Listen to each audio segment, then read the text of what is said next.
Okay. Hare Krishna, everybody. Dandavat Pranam, Jai Shri Prabhupada. So now we are starting. We are continuing our reading from Bhagavad Gita as it is.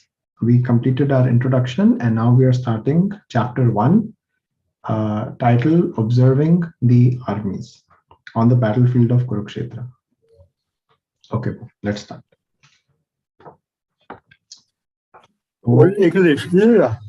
Om Bhagavate Vasudevaya. Om Namo Bhagavate Vasudevaya. Om Namo Bhagavate Vasudevaya. Text 1. So we'll go. Each one of us can do one text. Then we'll switch. Dhritarashtra said, Yes.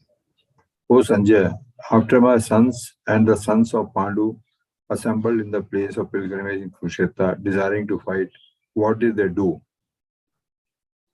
Bhagavad Gita is the widely read theistic science summarized in the Gita Mahatmya. There it says that one should read Bhagavad Gita very scrutinizingly with the help of a person who is a devotee of Sri Krishna and try to understand it without personally motivated interpretations. The example of clear understanding is there in the Bhagavad Gita itself, in the way the teaching is understood by Arjuna, who heard the Gita directly from the Lord. If someone is fortunate enough to understand the Bhagavad Gita in that line of disciplic succession without motivated interpretation, then he surpasses all studies of Vedic wisdom and all scriptures of the world. One will find in the Bhagavad Gita all that is contained in other scriptures, but the reader will also find things which are not to be found elsewhere. That is the specific standard of the Gita. It is a perfect theistic science because it is directly spoken by the Supreme Personality of Godhead, Lord Sri Krishna. The topics discussed by Dhritarashtra and Sanjay as described in the Mahabharata form the basic principle for their great philosophy. It is understood that this philosophy evolved on the battlefield of Kurukshetra, which is a sacred place of pilgrimage from the immemorial time of the Vedic age. It was spoken by the Lord when he was sent personally on the planet for the guidance of mankind. The word Dharma Kshetra, a place where religious rituals are performed, is significant because on the battlefield of Kurukshetra, the Supreme Personality of Godhead was present on the side of Arjuna. Dhritarashtra, the father of Kauravas, was highly doubtful about the possibility of his son's ultimate victory. In his doubt, he inquired from his secretary Sanjay, what did they do? He was confident that both his sons and the sons of the younger brother Pandu were assembled in the field of Kurukshetra for a determined engagement of the war. Still, his inquiry is significant. He did not want a compromise between the cousins and brothers, and he wanted to be sure of the fate of his sons on the battlefield. Because the battle was arranged to be fought at Kurukshetra, which is mentioned elsewhere in the Vedas as a place of worship, even for the denizens of heaven. Dhritarashtra became very fearful about the influence of the holy place on the outcome of the battle. He knew very well that this would influence Arjuna and the sons of Pandava favorably because by nature they were all virtuous. Sanjay was a student of Vyasa, and therefore by the mercy of Vyasa, Sanjay was able to envision the battlefield of Kurukshetra even while he was in the room of Dhritarashtra. And so Dhritarashtra asked him about the situation on the battlefield. Both the Pandavas and the sons of Dhritarashtra belong to the same family, but Dhritarashtra's mind is disclosed herein. He deliberately claimed only his sons as Kauravas, and he separated the sons of Pandu from the family heritage. One can thus understand the specific position of Dhritarashtra in his relationship with his nephews, the sons of Pandu. As in the paddy field, the unnecessary plants are taken out. So it is expected from the very beginning of these topics that in the religious field or Kurukshetra, where the father of religion, Shri Krishna, was present, the unwanted plant like Dhritarashtra, sons Duryodhana, and others could be wiped out, and the thoroughly religious persons headed by Yudhishthira would be established by the Lord. This is the significance of the word Dharmakshetra and Kurukshetra, apart from their historical and Vedic importance. So it's interesting, no? Here he says, Sanjaya, after my sons and the sons of Pandu. So he has made separation. And he already knew that it's a place of pilgrimage. So, and he knows that they are virtuous. Krishna is with them. So he knew something is wrong. Here also he has said that my sons he did not use. After my sons and the sons of Pandu. He has differentiated between his sons and his younger brother's sons. Yeah. Text 2. Sanjaya said, O king, after looking over the army arranged in military formation by the sons of Pandu, King Duryodhana went to his teacher and spoke the following words. Purport. Dhritarashtra was blind from birth. Unfortunately, he was also bereft of spiritual vision. He knew very well that his sons were equally blind in the matter of religion, and he was sure that they could never reach an understanding with the Pandavas, who were all pious since birth. Since he was doubtful about the influence of the place of pilgrimage, and Sanjaya could understand his motive in asking about the situation on the battlefield, Sanjaya wanted, therefore, to encourage the despondent king and thus assured him that his sons were not going to make any sort of compromise under the influence of the holy place. Sanjaya therefore informed the king that his son Duryodhan, after seeing the military force of the Pandavas, at once went to the commander-in-chief Dronacharya to inform him of the real position. Although Duryodhana is mentioned as the king, he still had to go to the commander on account of the seriousness of the situation. He was therefore quite fit to be a politician. But Duryodhana's diplomatic veneer could not disguise the fear he felt when he saw the military arrangement of the Pandavas.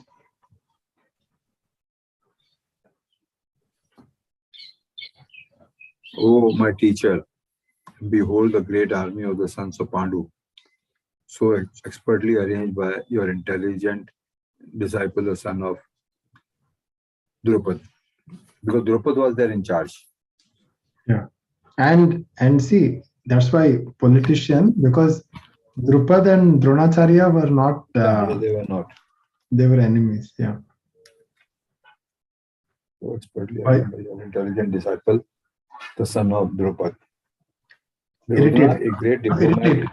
So to irritate Dronacharya.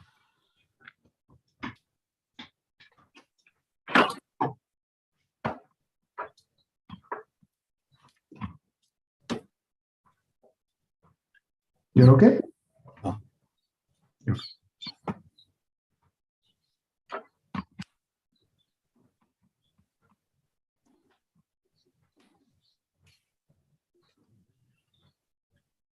एक minute they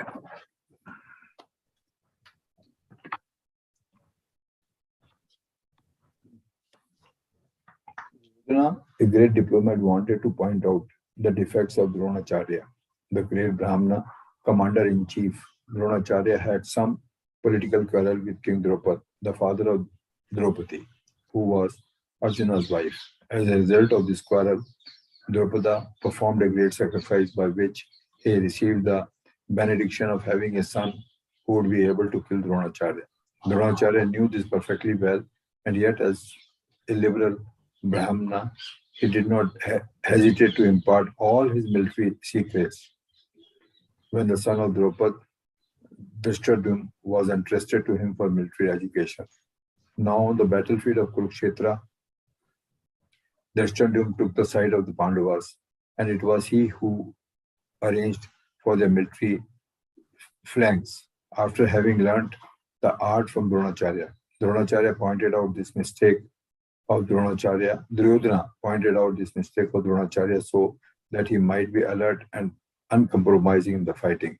By this, he wanted to point out Also that he should not be similarly lenient in battle against the Pandavas, who were also Dronacharya's affectionate students. Arjuna, especially, was his most affectionate and brilliant student. Duryodhana also warned that such leniency in the fight would lead to defeat.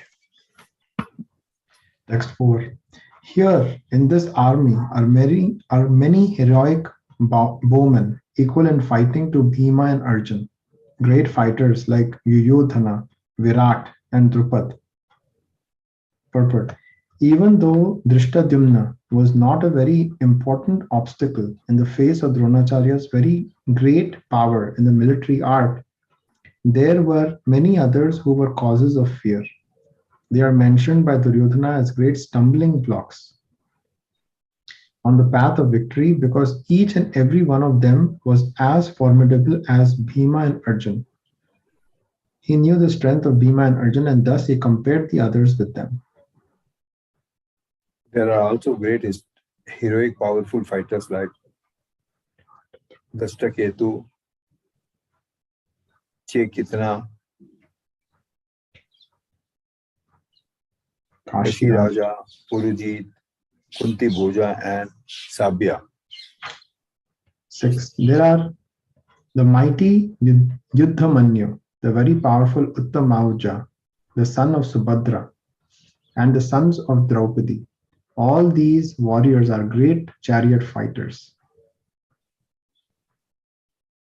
But for your information, O best of the Brahmanas, let me tell you about the captains who are especially qualified to lead my military force. But for your information, O best of the Brahmanas, let me tell you about the captains who are especially qualified to lead my military force. Yeah, Duryodhana is saying that. Yeah. So first he was explaining who all are there on the other side with the Pandavas. Now he's saying, but for your information, let me tell you on my side also. Text 8.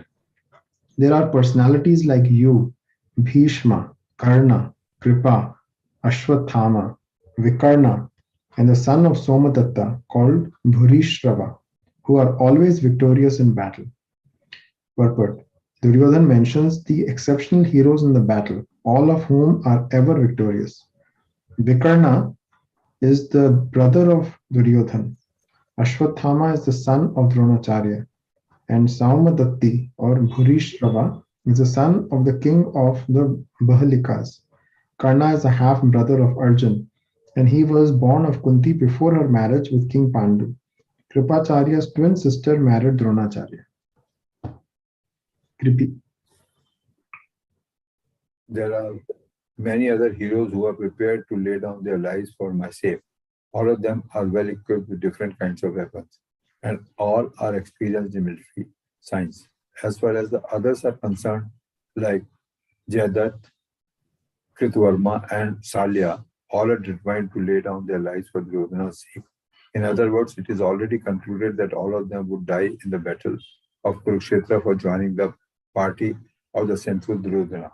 But he all is saying that they are prepared to lay their lives. So it means he knows. He knows, yeah. Duryodhana was, of course, confident of his victory on account of the above-mentioned combined strength of his friends. 10. Our strength is immeasurable, and we are perfectly protected by grandfather Bhishma, whereas the strength of the Pandavas, carefully protected by Bhima, is limited. But herein, an estimation of comparative strength is made by Duryodhana. He thinks that the strength of his armed forces is immeasurable, being specifically protected by the most experienced general, grandfather Bhishma. On the other hand, the forces of the Pandavas are limited, being protected by a less experienced general, Bhima, who is like a fig in the presence of Bhishma. Duryodhana was always envious of Bhima because he knew perfectly well that if he should die at all, he would only be killed by Bhima. But at the same time, he was confident of his victory on account of the presence of Bhishma, who was a far superior general. His conclusion that he would come out of the battle victorious was well ascertained. All of you must now give your full support to Grandfather Bhishma as you stand at your respective strategic points of entrance into the phalanx of the army. Duryodhana, after praising the prowess of Bhishma further considered that others might think that they had been considered less important. So, in his usual diplomatic way, he tried to adjust the situation in the above words. He emphasized that Bhishma Deva was undoubtedly the general greatest hero, but he was an old man, so everyone must especially think of his protection from all sides. He might become engaged in the fight, and the enemy might take advantage of his full engagement on one side. Therefore, it was important that other heroes not leave the strategic positions and allow the enemy to break the phalanx. Duryodhana clearly felt that the victory of the Kauravas depended on the presence of Bhishma Deva. He was confident of the full support of Bhishma Deva and Duryodhanacharya in the battle because he well knew that they did not even speak a word when Arjuna's wife Draupadi, in her helpless condition, had appealed to them for justice, while she was being forced to appear naked in the presence of all the great generals in the assembly. Although he knew that the two generals had some sort of affection for the Pandavas, he hoped that these generals would now completely give it up as they had done during the gambling performances. So he's comparing it. He's trying to think, Text 12. Then Bhishma, the great valiant grandsire of the Kuru dynasty, the grandfather of the fighters, blew his conch shell very loudly, making a sound like the roar of a lion, giving Duryodhana joy. But the grandsire of the Kuru dynasty could understand the inner meaning of the heart of his grandson Duryodhan, and out of his natural compassion for him, he tried to cheer him by blowing his conch shell very loudly, befitting his position as a lion. Indirectly, by the symbolism of the conch shell, he informed his depressed grandson Duryodhan that he had no chance of victory in the battle because the Supreme Lord Krishna was on the other side. But still, it was his duty to conduct the fight, and no pains would be spared in that connection. ये नहीं समझ आया why he says victory in the battle because the Supreme Lord Krishna. Duryodhana that he had no chance of. He knew. So Bhishma knew. Bhishma knew because he is a great devotee of Krishna. Krishna.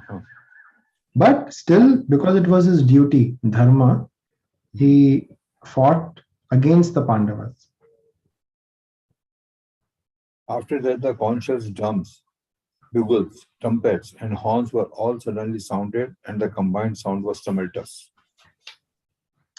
14. On the other side, both Krishna and Arjuna, stationed on a great chariot drawn by white horses, sounded their transcendental conch shells. Perfect. In contrast with the conch shell blown by Bhishma Dev, the conch shells in the hands of Krishna and Arjuna are described as transcendental. The sounding of the transcendental conch shells indicated that there was no hope of victory for the other side because Krishna was on the side of the Pandavas. Victory is always with persons like the sons of Pandu because Lord Krishna is associated with them. And whenever and wherever the Lord is present, the goddess of fortune is also there because the goddess of fortune never lives alone without her husband. Therefore, victory and fortune were awaiting Arjuna, as indicated by the transcendental sound produced by the conch shell of Vishnu or Lord Krishna. Besides that, the chariot on which both the friends were seated had been donated by Agni, the fire god, to Arjuna, and this indicated that this chariot was capable of conquering all sides wherever it was drawn over the three worlds. Oh, the chariot was donated by Agni. Agni. Dev. Lord Krishna blew his conch shell called Panchajanya. Arjuna blew the Devdatta, and Bhima, the voracious eater and performer of Herculean tasks, blew his terrific conch shell called Pondara. Pondara, Devdatta, and the Devdatta. Okay, Panchajanya. Lord Krishna is referred to as Rishikesha, and this was because he is the owner of all senses. The living entities are part and parcel of him, and therefore the senses of the living entities are also part and parcel of his. And therefore the senses of the living entities are part and parcel of his senses. The impersonalist can't account for the senses of the living entities, and therefore they are always anxious to describe all living entities as senseless, as impersonal. The Lord, situated in the hearts of all living entities, directly entities directs their senses, but he directs in terms of the surrender of the living entity. And in the case of a pure devotee, he directly controls the senses. Here on the battlefield of Kurukshetra, the Lord directly controls the transcendental senses of Arjuna, and thus his particular name of Rishikesha. The Lord has different names according to his different activities. For example, his name is Madhusudana because he killed the demon of the name Madhu. His name is Govinda because he gives pleasure to the cows and to the senses. His name is Vasudeva because he appeared as the son of Vasudeva. His name is Devaki Nandan because he accepted Devaki as his mother. His name is Yashodananda because he awarded his childhood pastime to Yashoda at Vrindavan. His name is Partha Sarthi because he worked as a chariot of his friend Arjuna. Similarly, his name is Rishikesha because he gave direction to Arjuna on the battlefield of Kurukshetra. Arjuna is referred to as Dhananjaya in the words because he helped his elder brother in fetching wealth when it was required by the king to make expenditures for different sacrifices. Similarly, Bhima is known as Vrakodara. Brukodara because he could eat as so ferociously as he could perform Herculean tasks, such as the killing the demon Hidamba. So the particular types of conchals grown by the different personals in the side of Pandavas, beginning with the lords, were all very encouraging to the fighting soldiers. On the other side, there were no such credits, nor the presence of Lord Krishna, the Supreme Director, nor that of the goddess of fortune. So they were predestined to lose the battle, and that was the message announced by the sounds of the conch shells. I'm just going to read the first paragraph again of the purport. Huh? I just want to read first paragraph of purport again. So Lord Krishna is referred to as Rishikesh in this verse because he is the owner of all senses.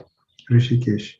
The living entities are part and parcel of him, and therefore the senses of the living entities are also part and parcel of his senses. Yes. The impersonalists cannot account for the senses of the living entities, and therefore they are always anxious to describe all living entities as senseless or impersonal. The Lord, situated in the hearts of all living entities, directs their senses, but he directs in terms of the surrender of the living entity. Oh, okay. So how much a living entity surrenders, that much he directs. If we have less surrender, he directs less. And in case of pure devotee, because they've completely surrendered, he directly controls the senses. Okay. He directly controlled the transcendental senses of Arjuna because he was completely. He has completely surrendered himself to Krishna. Unto him. Yeah.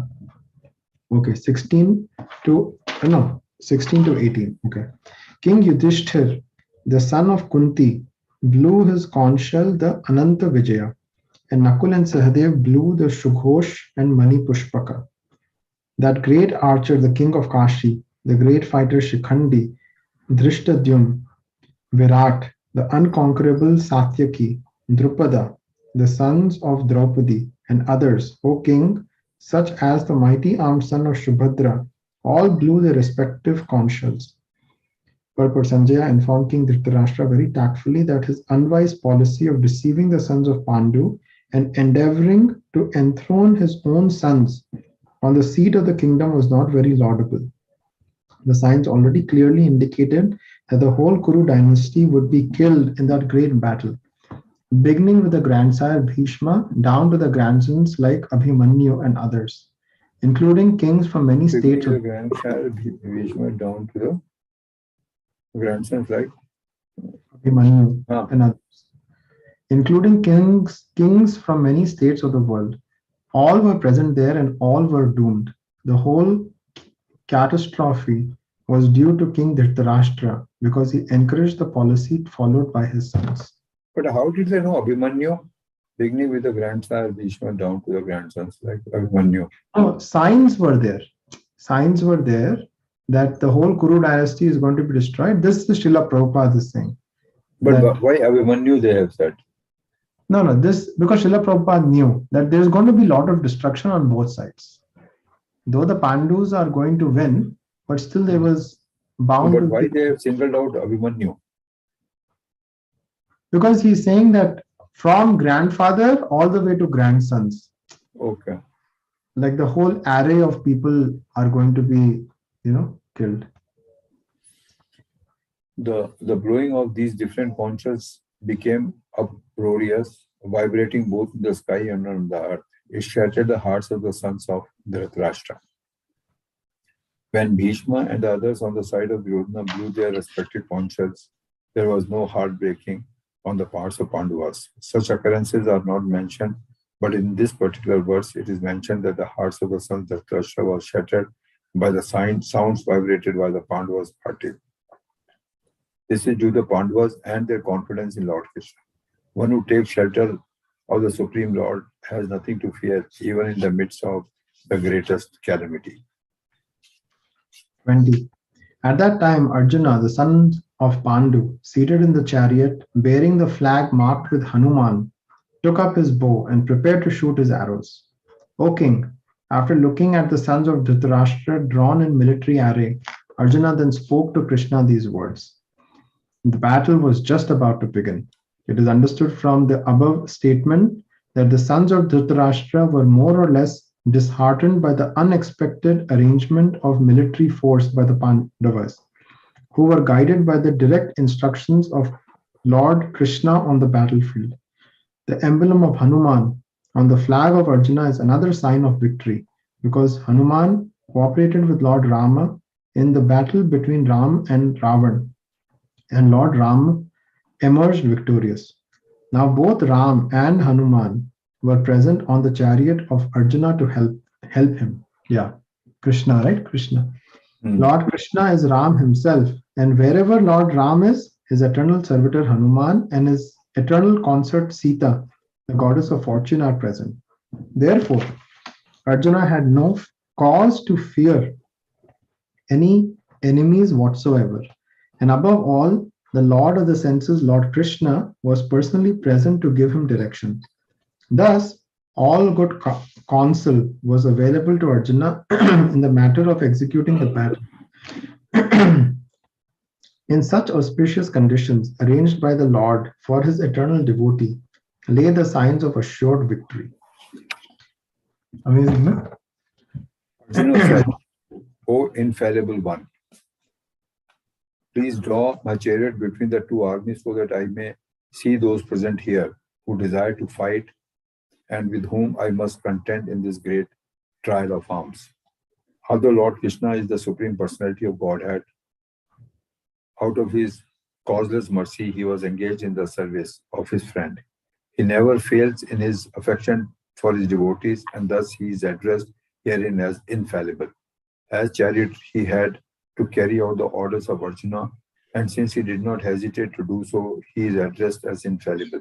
Although he had accepted the position of a chariot for his devotee, his supreme position was not changed. In all circumstances, he is the Supreme Personality of Godhead, Rishikesh, the Lord of the total senses. The relationship between the Lord and his servitor is very sweet and transcendental. The servitor is always ready to render service to the Lord, and similarly, the Lord is always seeking an opportunity to render some service to the devotee. He takes greater pleasure in his pure devotees, assuming that the advantageous position of ordering him. He takes greater pleasure in his pure devotees, assuming the advantageous position of ordering him than he does in being the giver of orders. Since he is master, everyone is under his orders, and no one is above him to order him. But when he finds that a pure devotee is ordering him, he obtains transcendental pleasure, although he is the infallible master of all the circumstances. As a pure devotee of the Lord, Arjuna had no desire to fight with his cousins and brothers, but he was forced to come on to the battlefield by the obstinacy of Duryodhana, who was never agreeable to any specific negotiations. Therefore, he He's was very anxious to see who the leading persons present on the battlefield were. Although there was no question of peacemaking endeavor on the battlefield, he wanted to see them again and to see how much they were bent upon demanding an unwanted war. now this part is nice, right? Like Krishna, pure devotees of Krishna always want to just serve the Lord, and they're Hmm. always under his orders. But Krishna is always looking forward for that relationship where a pure devotee will give him orders. Because Yeah, here, because see, Arjuna here was telling Krishna, go here, go there, go left, go correct. right. And what I understand is as they are fighting, because there's so much sound and his hands were engaged, the way they would communicate with the Communicating, huh? communicating with Charioteer was through the leg. So Arjuna had to touch him with his leg to say, go this way or to go that way. oh, is it so? Yeah. Hmm. See, this is our Lord. He has taken the role of a driver. Hmm. 23. Let me see those who have come here to fight, wishing to please the evil minded son of Dhritarashtra. Purport. It was an open secret that Duryodhana wanted to usurp the kingdom of the Pandavas by evil plans in collaboration with his father, Dhritarashtra. Therefore, all persons who had joined the side of Duryodhana must have been birds of the same feather. Arjuna wanted to see them on the battlefield before the fight was begun, just to learn who they were, but he had no intention of proposing peace negotiations with them. It was also a fact that he wanted to see them to make an estimate of the strength which he had to face, although he was quite confident of victory because Krishna was sitting by his side. Sanjay said, O descendant of Bharata, having thus been addressed by Arjuna, Lord Krishna drew up the fine chariot in the midst of the armies of both parties. He is informing Dhritarashtra. Yeah. In these words, Arjuna is referred to as Gudekesha. Gudekesha. Ish. Rishikesha, Gudekesha, Bharata. Gudekesha. Gudaka means sleep, and one who conquers sleep is called Gudekesha. Sleep also means ignorance. So Arjuna conquered both sleep and ignorance because of his friendship with Krishna. As a great devotee of Krishna, he could not forget Krishna even for a moment because that is the nature of a devotee, either in walking or in sleep. A devotee of the Lord can never be free from thinking of Krishna's name, form, qualities, and pastimes. Thus, a devotee of Krishna can conquer both sleep and ignorance simply by thinking of Krishna constantly. This is called Krishna consciousness or samadhi.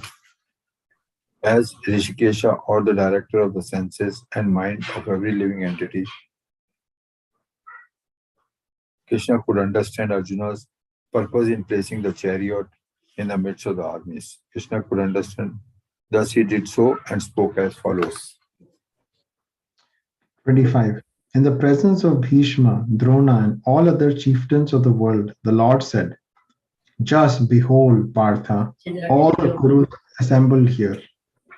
Purport. So this is the first time Krishna has spoken in Bhagavad Gita. And his first words are, just behold, Partha, all the Kurus assembled here. Purport. As the super soul of all living entities, Lord Krishna could understand what was going on in the mind of Arjuna. The use of the word Rishikesh in this connection indicates that he knew everything. And the word Partha means the son of Pritha or Kunti, is also similarly significant in reference to Arjuna. As a friend, he wanted to inform Arjuna that because Arjuna was the son of Pritha, the sister of his own father, Vasudev, he had agreed to be the charioteer of Arjuna. Son of Pritha, sister of his own father. Now, what did Krishna mean when he told Arjuna to behold the Kurus? Did Arjuna want to stop there and not fight? Krishna never expected such things from the son of his aunt Pritha. The mind of Arjuna was thus predicted by the Lord in friendly joking. So Krishna already knew that his Yoga Maya potency is now going to change Arjuna so he can speak Bhagavad Gita. So that's why jokingly he said, just behold, Partha, all the Kurus assembled here to show him fear. Behold, behold, how many Kurus are here. Are you ready? Okay, so he's trying to. Yeah. But he knows that Arjuna also is in dilemma whether to fight or not to fight. He's putting Arjuna in dilemma so he can speak Bhagavad Gita. For for us, basically, for our advantage. There Arjuna could see within the midst of the armies of both parties his father, grandfathers, teachers, maternal uncles, brothers, sons, grandsons, friends, and also his fathers-in-law and well-wishers. On the battlefield, Arjuna could see all kinds of relatives. He could see persons like Bhurisharva, who was his father's contemporaries, grandfather Bhishma, and Somadatta, teacher like Dronacharya, and Kripacharya, maternal uncles like Salya and Shakuni, brothers like Rodhana, sons like Lakshmana, friends like Ashwathama, and well-wishers like Katvarma, etc. He could see also the armies which contained many of his friends. 27. When the son of Kunti, Arjuna, saw all these different grades of friends and relatives, he became overwhelmed with compassion and spoke thus. Must be hard now, seeing all these people who he has spent so much time with, and just seeing them, everybody is here to fight. He got compassion. Arjuna said, "My dear Krishna,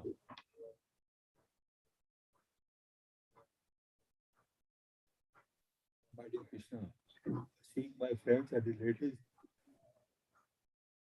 present before me in such a fighting spirit, I feel the limbs of my body quivering and my mouth drying up. Any man who has genuine devotion to the Lord has all the good qualities which are found in godly person or the demigods. Whereas the non-devotee, however advanced and he may be in material qualifications by education and culture, lacks in godly qualities. As such, Arjuna, just after seeing his kinsmen, friends, and relatives on the battlefield, was at once overwhelmed by compassion for them who had so decided to fight amongst themselves. As far as his soldiers were concerned, he was sympathetic from the beginning, but he felt compassion even for the soldiers of the opposite party for seeing their imminent death. And while he was so thinking, the limbs of his body began to quiver and his mouth became dry. He was more or less astonished to see their fighting spirit. Practically the whole community, all blood relatives of Arjuna, had come to fight with him. This overwhelmed a kind devotee like Arjuna. Although it is not mentioned here, still one has easily imagined that not only were Arjuna's bodily limbs quivering and his mouth drying up, but he was also crying out of compassion. Such systems in Arjuna were not due to weakness, but to his soft-heartedness, a characteristic of a pure devotee of the Lord. It is said, therefore, one who has unflinching devotion for the personality of God and has all the good qualities of the demigods. But one who is not a devotee of the Lord has only material qualifications that are of little value. This is because he is hovering on the mental plane and is certain to be attracted by the glaring material energy. Text 29. My whole body is trembling. My hair is standing on end. My bow Gandiva is slipping from my hand, and my skin is burning. Purport. There are two kinds of trembling of the body and two kinds of standings on the hair on end. Such phenomena occur either in great spiritual ecstasy or out of great fear under material conditions. There is no fear in transcendental realization. Arjuna's symptoms in this situation are out of material fear. namely loss of life. This is evident from other symptoms also. He became so impatient that his famous bow Gandiva was slipping from his hands, and because his heart was burning within him, he was feeling a burning sensation of the skin. All these are due to a material conception of life.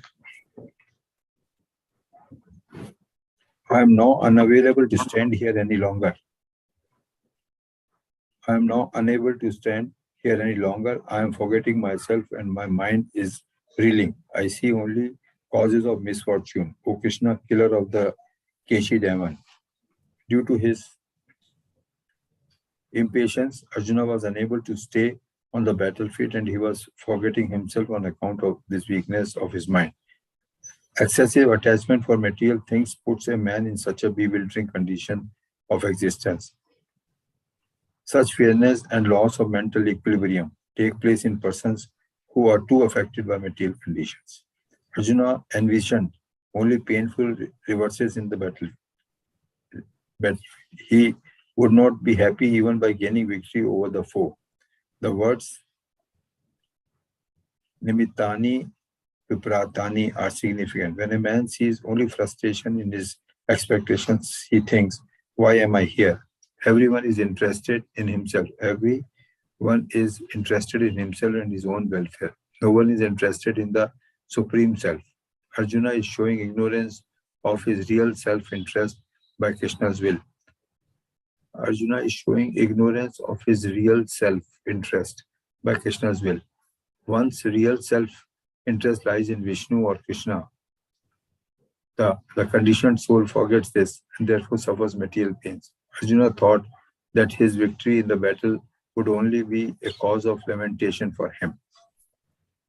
So see here, Srila Prabhupada is first he is saying that anybody who is attached to is very attached to material things, that person, when he sees that there is going to be some loss, then you become bewildered. Bewildered, frustrated, fearful, when you're too affected by material conditions. Right now, Arjuna was feeling that. Even though he was the best fighter in this world, still he was feeling that because he started to connect himself with all these people. Okay. Shall we stop here, 30? We can do that. So we'll continue from 31 tomorrow. 31, yeah. Okay. Hare Krishna, Hare Krishna, What? Krishna Krishna, Hare Hare.